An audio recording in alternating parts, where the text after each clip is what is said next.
तेज प्रभु न्यूज के स्वागत। संत शिरोमणि नामदेव महाराजರು 14ನೇ ಶತಮಾನದ ಒಬ್ಬ ಪ್ರಮುಖ ಸಂತ ಮತ್ತು ಕವಿ। ಅವರು ಮಹಾರಾಷ್ಟ್ರದ ವಾರಕರಿ ಪಂಥದಲ್ಲಿ ಪ್ರಮುಖ ವ್ಯಕ್ತಿಯಾಗಿದ್ದು ಭಕ್ತಿ ಚಳವಳಿಯಲ್ಲಿ ಪ್ರಮುಖ ಪಾತ್ರ ವಹಿಸಿದ್ದರು। ನಾಮದೇವ್ ಅವರು ವಿಠ್ಠಲನ ಪರಮ ಭಕ್ತರಾಗಿದ್ದರು ಮತ್ತು ಅವರ ರಚನೆಗಳು ಮತ್ತು ಕೀರ್ತನೆಗಳು ಇಂದಿಗೂ ಜನಪ್ರಿಯವಾಗಿವೆ ಮತ್ತು ಪ್ರಸಿದ್ಧವಾಗಿವೆ। ಸಂತ ನಾಮದೇವ್ ಅವರ ಜೀವನ ಮತ್ತು ಸಾಧನೆ ಇಂದು ಕೂಡ ಮರೆಯಲಾಗದು। ನಾಮದೇವ್ ಅವರು 1270ರಲ್ಲಿ ಮಹಾರಾಷ್ಟ್ರದ ನರಸಿಂಹ ಎಂಬಲ್ಲಿ ಜನಿಸಿದರು ಮತ್ತು 1350ರಲ್ಲಿ ನಿಧನರಾದರು। ಭಕ್ತಿ ಚಳವಳಿ ಅವರು ವಾರಕರಿ ಪಂಥದ ಪ್ರಮುಖ ಸಂತರು ಮತ್ತು ಭಕ್ತಿ ಚಳವಳಿಯ ಪ್ರಮುಖ ವ್ಯಕ್ತಿಗಳಲ್ಲಿ ಒಬ್ಬರು। ಈ ಪಂಥವು ವಿಷ್ಣುವಿನ ಅವತಾರವಾದ ವಿಠ್ಠಲನ ಮೇಲೆ ಭಕ್ತಿಯನ್ನು ಕೇಂದ್ರೀಕರಿಸುತ್ತದೆ। ನಾಮದೇವ್ ಅವರು ಅನೇಕ ಅಭಂಗಗಳು ಮತ್ತು ಕೀರ್ತನೆಗಳನ್ನು ರಚಿಸಿದ್ದಾರೆ। ಕೀರ್ತನೆ ಹೇಳುವರಲ್ಲಿ ಇವರ ಪ್ರಮುಖ ಪಾತ್ರವಾಗಿತ್ತು। ಇವುಗಳನ್ನು ಇಂದಿಗೂ ವಾರಕರಿ ಪಂಥದವರು ಪಠಿಸುತ್ತಾರೆ। ಗುರು ಗ್ರಂಥ ಸಾಹಿಬ್ ಅವರ ಕೆಲವು ಕೃತಿಗಳು ಸಿಖ್ ಧರ್ಮದ ಪವಿತ್ರ ಗ್ರಂಥವಾದ ಗುರು ಗ್ರಂಥ ಸಾಹಿಬ್ನಲ್ಲಿ ಕೂಡ ಸೇರಿಸಲಾಗಿದೆ। ಪಂಢರಪುರ ಯಾತ್ರೆಯಲ್ಲಿ ವಿಠ್ಠಲನ ಭಕ್ತರಾಗಿದ್ದರು ಮತ್ತು ವಾರಕರಿ ಪಂಥದವರು ವಾರ್ಷಿಕವಾಗಿ ಪಂಢರಪುರಕ್ಕೆ ಯಾತ್ರೆ ಕೈಗೊಳ್ಳುತ್ತಾರೆ। ಭಜನೆ, ಕೀರ್ತನೆ, ನಾಮದೇವ್ ಅವರ ಭಜನೆ ಮತ್ತು ಕೀರ್ತನೆಗಳ ಮೂಲಕ ದೇವರ ನಾಮವನ್ನು ಕೊಂಡಾಡುತ್ತಾರೆ। ಜನಸಾಮಾನ್ಯದಲ್ಲಿ ಭಕ್ತಿಯನ್ನು ಬೆಳೆಸಿದವರು ಇವರು। ಸಮಾಧಿ ನಾಮದೇವ್ ಅವರ ಸಮಾಧಿಯು ಪಂಢರಪುರದ ವಿಠ್ಠಲನ ಮಂದಿರದ ಮುಂಭಾಗದಲ್ಲಿದೆ, ಏಕೆಂದರೆ ಅವರು ದೇವರ ದರ್ಶನಕ್ಕೆ ಬರುವ ಭಕ್ತರ ಪಾದಧೂಳು ತಮ್ಮ ತಲೆಯ ಮೇಲೆ ಬೀಳಬೇಕೆಂದು ಬಯಸಿದ್ದರು ಎಂದು ಹೇಳಲಾಗುತ್ತಿದೆ।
वर बाग सावकाश वर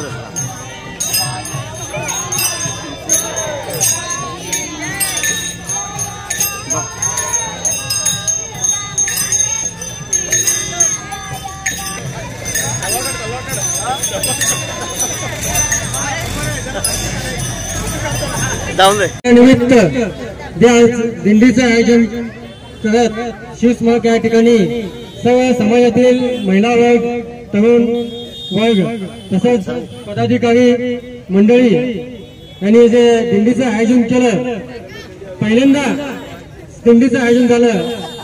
खरं असं सांगावं असं वाटतं की मला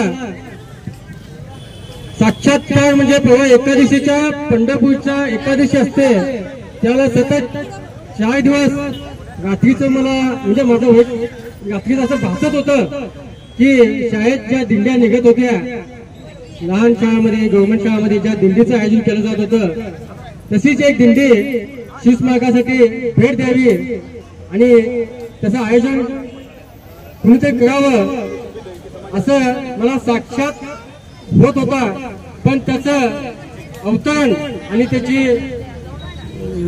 साक्षात्कार जो नामदेव शिंपी देवीची समाज यांच्याकडून घडला, त्याकरिता जे छत्रपती शिवाजी महाराजांचं धर्माचं रक्षण करण्याचं जे नातं आहे ते दिंडीच्या वेळेला छत्रपती शिवाजी महाराजांनी शत्रूंच्या तावडीतून धर्मी संभाजी महाराजांनी या दिंडीचं दोन्ही राजांनी दिंडीचं संरक्षण केलं, धर्माचं रक्षण केलं. याचं एक अतूट नातं छत्रपती शिवाजी महाराज, संभाजी महाराज आणि दिंडीचं आहे. त्याकरिता नामदेव शिंपी समाजाच्या सर्व समाज बांधवांनी हे नातं जपून ठेवलं आणि नात्याच्या स्वरूपात श्री विठ्ठल मंदिर ते छत्रपती शिवाजी महाराज स्मारक हे दिंडीचं आयोजन केलं.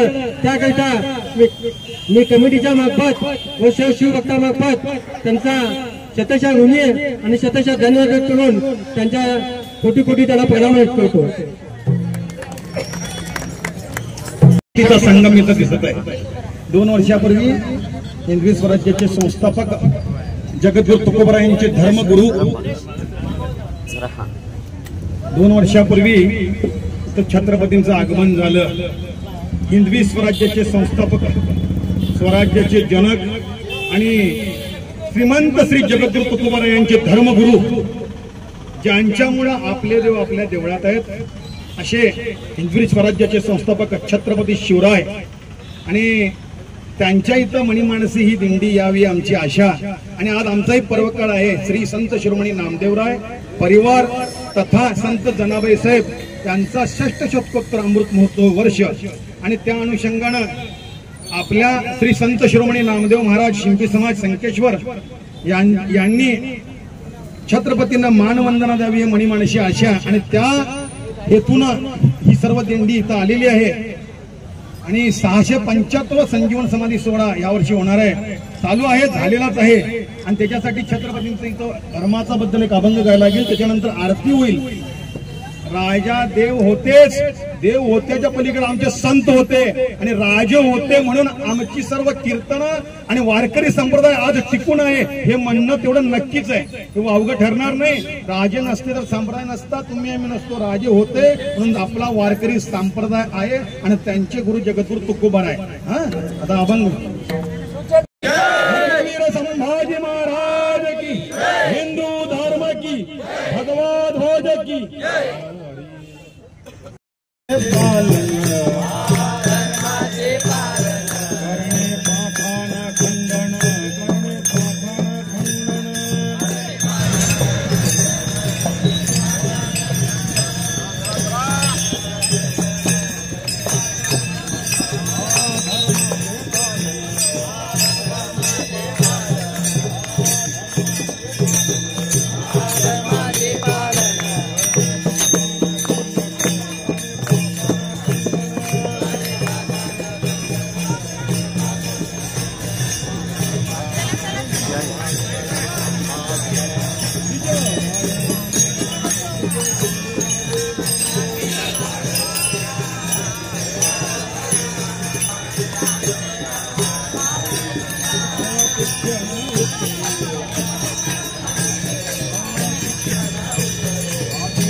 थांबा तुला काय गडबड रे.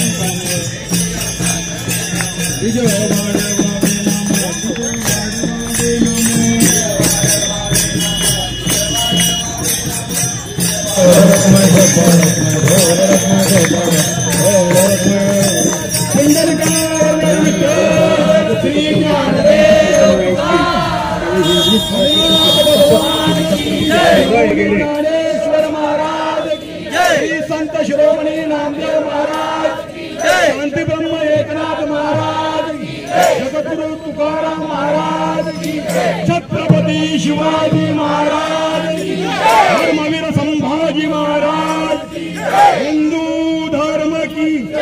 भगवा ध्वज की, भारत माता की